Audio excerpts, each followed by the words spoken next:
to the channel. I'm Jason here with the latest AI News Bulletin. Today we are covering OpenAI's GPT 5.2 release and what it signals about where agentic AI is heading, Google's Gemini 3 push and the DeepThink reasoning mode rollout, Anthropic's Claude Opus 4.5, plus the accelerating AI inside workplace tools trend. A major enterprise move, Accenture partnering with Anthropic, a geopolitics and compute story, the reported approval pathway for Nvidia H200 chips to China, the practical timeline for the EU AI Act obligations, ongoing pressure from copyright and training data litigation. Let's get into it.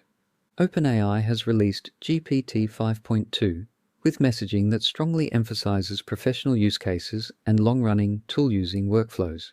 In plain terms, this is another step toward AI systems that do not just answer questions, but can plan, execute, and maintain context across more complex tasks. OpenAI also published an updated system card framing how GPT 5.2 is evaluated and positioned in terms of safety.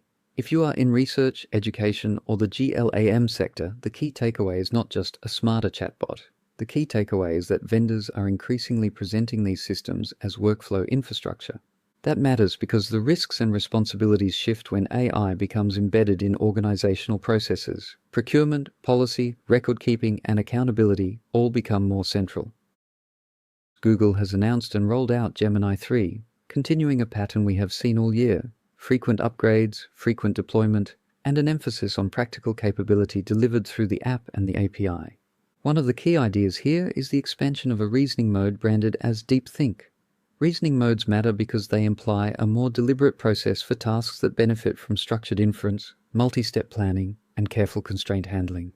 For creators, developers, and researchers, this creates an immediate methodological question. When you compare outputs across months, you are no longer comparing a stable instrument. You are comparing a rapidly changing platform, sometimes with multiple modes, which may produce qualitatively different answers even on the same prompt. If you are using these tools in scholarship or in public-facing work like a YouTube channel, it becomes increasingly important to record the model name, the mode used, and the date you ran the prompt. That is now basic research hygiene. Anthropic has released Claude Opus 4.5, and the broader pattern is becoming hard to ignore. Frontier model labs are now racing not only on capability, but also on distribution. A notable distribution move is the continued push into workplace tools, including Slack integration and coding-oriented experiences like Claude Code. This matters because the friction of adoption drops dramatically when the AI is sitting inside the tool your organization already uses every day. From a humanities and digital humanities perspective, this is not a trivial shift. It changes where writing and editing happens. It changes how organizational knowledge is produced and stored. And it complicates archival ethics, since everyday collaboration platforms are increasingly co-producing text with machine assistants. The practical issue for organizations becomes governance. Who is allowed to use it? What data is it exposed to? How is it logged, reviewed, or audited? And what does it mean for authorship and accountability? Next, a significant enterprise story. Accenture and Anthropic have announced a multi-year partnership aimed at moving companies from AI pilots into production deployments. This matters because major consultancies function as accelerants. When a consultancy normalizes a particular vendor and builds repeatable deployment patterns, you see faster diffusion into regulated industries like finance, health, education, and government-adjacent services. This can be a catalyst for adoption, but it also tends to standardize what responsible deployment looks like, often through compliance frameworks, governance templates, and risk management playbooks. For many institutions, the result is likely to be more AI use and more AI use faster, plus stronger internal pressure to demonstrate AI readiness.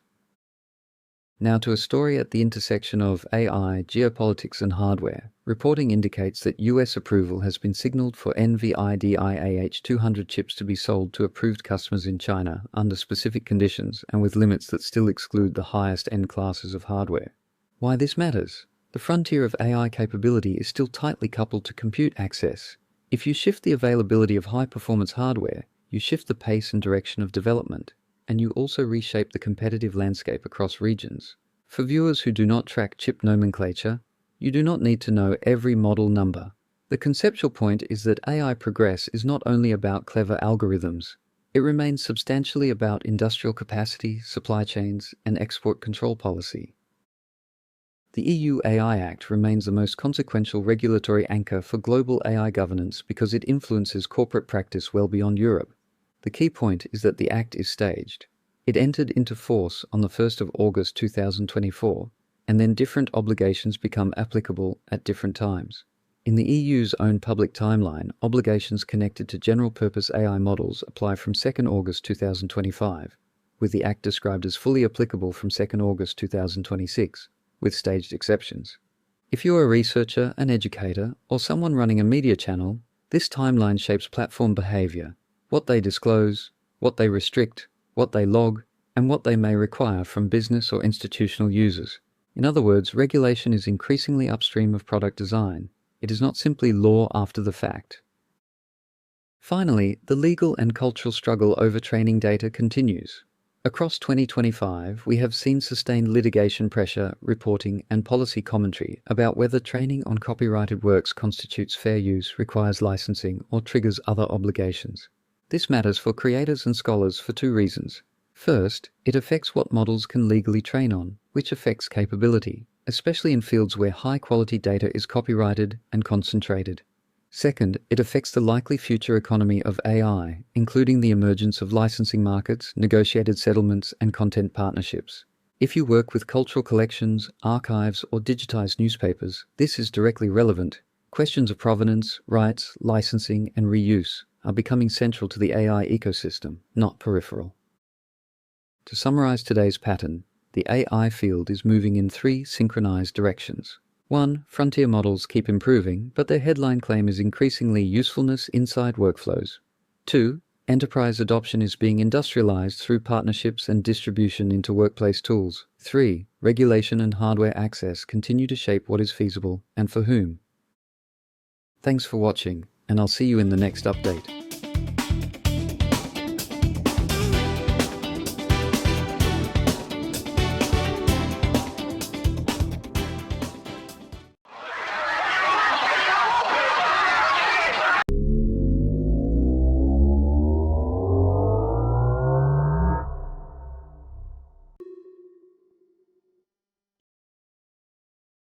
The noise ends now. You cannot watch everything, read everything, verify everything. I can. Zero bias, zero fatigue, zero latency. The news is evolving.